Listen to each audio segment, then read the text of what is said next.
वित्त मंत्री निर्मला सीतारमण ने वीडियो कॉन्फ्रेंसिंग के माध्यम से इंडिया ग्लोबल फोरम में हिस्सा लिया। इस दौरान उन्होंने कहा कि वैश्विक निवेशकों के लिए भारत पूरी तरह से सुरक्षित है। साथ ही उन्होंने कहा कि पिछले 9 साल में अर्थव्यवस्था को मजबूत बनाने के लिए कई महत्वपूर्ण सुधार किए गए हैं।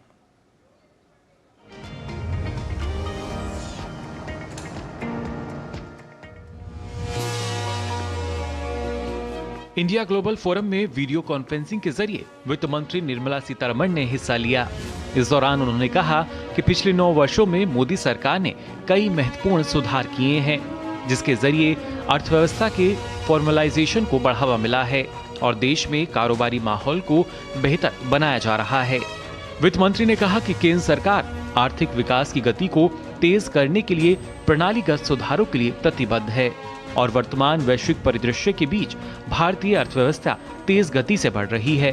गौरतलब है कि अक्टूबर में विश्व बैंक ने तमाम वैश्विक चुनौतियों के बावजूद भारत की आर्थिक वृद्धि लचीली रहने का अनुमान जताया था, जिसमें कहा गया कि महत्वपूर्ण वैश्विक चुनौतियों के बावजूद भारत वित्त वर्ष 2022 और 23 में 7.2% के साथ सबसे तेजी से बढ़ती प्रमुख अर्थव्यवस्थाओं में से एक था। विश्व बैंक ने वित्त वर्ष 2023 और 24 के लिए भारत की सकल घरेलू उत्पाद की वृद्धि दर 6.3% रहने का अनुमान लगाया है, जो चीन की तुलना में अधिक है। वहीं सेवा क्षेत्र की गतिविधि 7.4% की वृद्धि के साथ मजबूत रहने की उम्मीद है, तो निवेश वृद्धि भी 8-9% की दर के साथ मजबूत रहने का अनुमान है। इस दौरान विकास के साथ साथ बढ़ते रोजगार के अवसर पर भी वित्त मंत्री ने जानकारी साझा की। वहीं इंडिया ग्लोबल फोरम में India middle east Europe economic corridor पर वित्त मंत्री ने कहा कि IMEC एक दीर्घकालिक विचार है और प्रस्तावित गलियारे को आगे बढ़ाया जा रहा है, क्योंकि भारत के मध्य पूर्व देशों के साथ बहुत अच्छे संबंध हैं। IMEC एक मल्टी मॉडल आर्थिक गलियारा होगा जो अलग अलग बंदरगाहों और रेल मार्गों को जोड़ते हुए व्यापार की एक नई दशा और दिशा तय करेगा, जिसका सभी फायदा सभी देशों के साथ साथ भारत को भी होगा। कार्यक्रम के दौरान एक सवाल के जवाब में निर्मला सीतारमण ने कहा कि भारत निवेशकों के लिए पूरी तरह से सुरक्षित है और वैश्विक निवेशकों को घबराने की आवश्यकता नहीं है। Bureau report, DD news.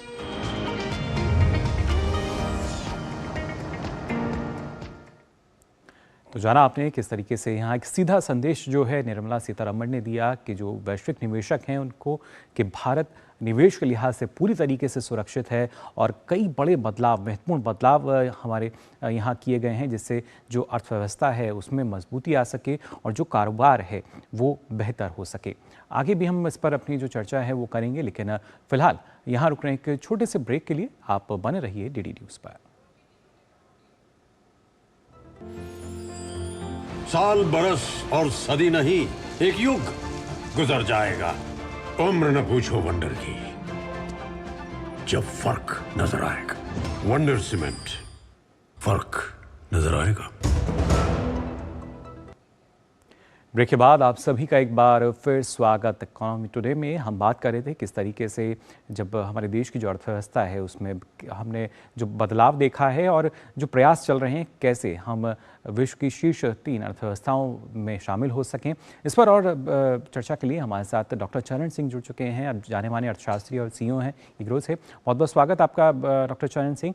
सबसे पहले आपसे समझना चाहेंगे, जब हम अपने देश की अर्थव्यवस्था को देखते हैं, क्योंकि पिछले 9 साल में ही अगर देखा जाए तो एक अच्छी खासी लंबी छलांग जो है वो नज़र आती है और अब जो लक्ष्य है वो भी सीधा कि हम 5वें पायदान से 3रे पायदान पर पहुंच सकें।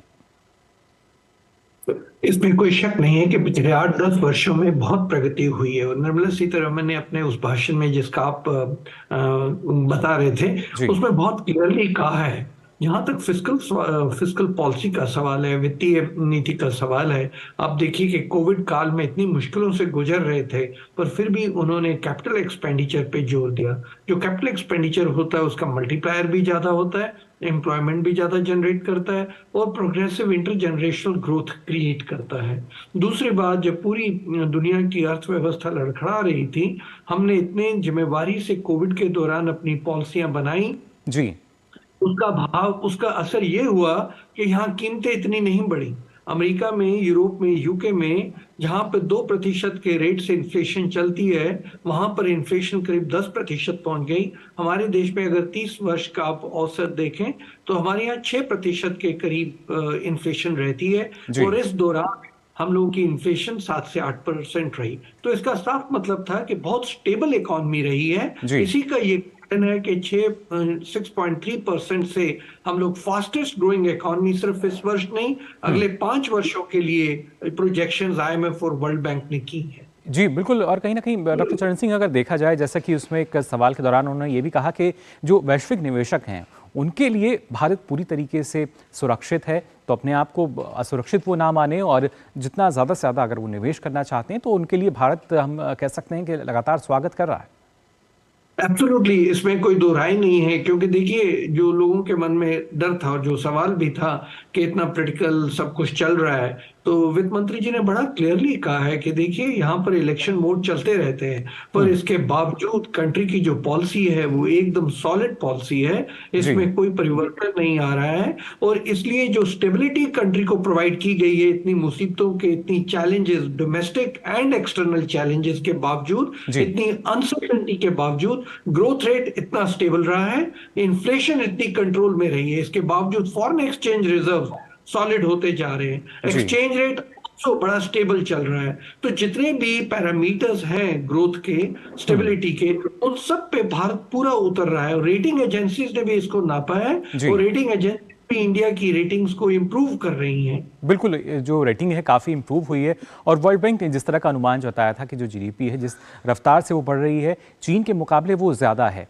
ऐसे में जब जिस गति से विकास हो रहा है तो जाहिर तौर पर डॉक्टर चरण सिंह, जो रोज़गार के अवसर हैं उनका भी सृजन हो रहा है, और इसका भी जिक्र निर्मला सीतारमण ने किया था कि रोज़गार मेले हम आयोजित कर रहे हैं, और कोशिश यही की जा रही है कि और बेहतर तरीके से एक अच्छा मंच जो है वो युवाओं को भी दिया जाए। इसमें भी कोई दो राय नहीं है। देखिए, उन्होंने जब एम्प्लॉयमेंट की बात की, और ये सवाल के जवाब में बहुत अच्छा उत्तर दिया कि सरकारी नौकरियां एक जगह है, हम लोग सेल्फ एम्प्लॉयमेंट पे भी बहुत जोर दे रहे हैं। जो प्रधानमंत्री ने आते साल स्टार्टअप इंडिया पे जोर दिया, कितने आइकॉनिक बिजनेसेस हमने बना दिए, एमएसएमईज के लिए लोन की गारंटी देनी शुरू कर दी, सरकार ने लोन की गारंटी देनी शुरू कर दी। इसके बावजूद मैं कहता हूं कि जो एम्प्लॉयमेंट जनरेशन की आंकड़े ये लोग कोट कर रहे थे, ये ज्यादातर सीएमआई के डेटाबेस को कोट करते हैं। पर अगर आप पीएलएफएस का डेटा देखें, जो सरकारी सर्वे शुरू हुए हैं 2018 से, उनमें जो अनएम्प्लॉयमेंट डेटा है वो उतना गंभीर नहीं है। खास करके अगर आप ओवरऑल इंडिया का अनएम्प्लॉयमेंट देखें, हाँ, यूथ का अनएम्प्लॉयमेंट थोड़ा उस टाइम पे थोड़ा बढ़ा हुआ है, पर उसके कई कारण हैं। कोविड के कारण, एजुकेशन के कारण, यूथ आजकल ज्यादा टाइम यूनिवर्सिटीज में रह रहा है, उसमें थोड़ा इम्बैलेंस आ जाता है।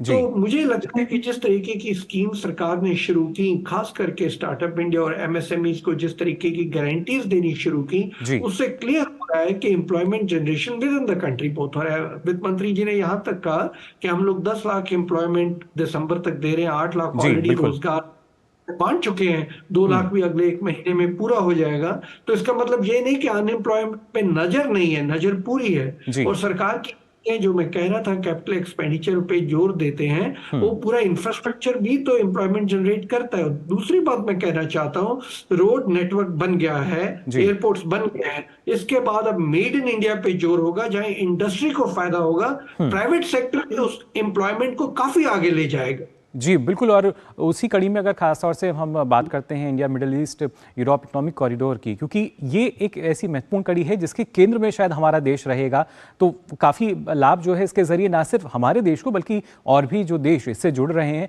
उनको लाभ मिलेगा।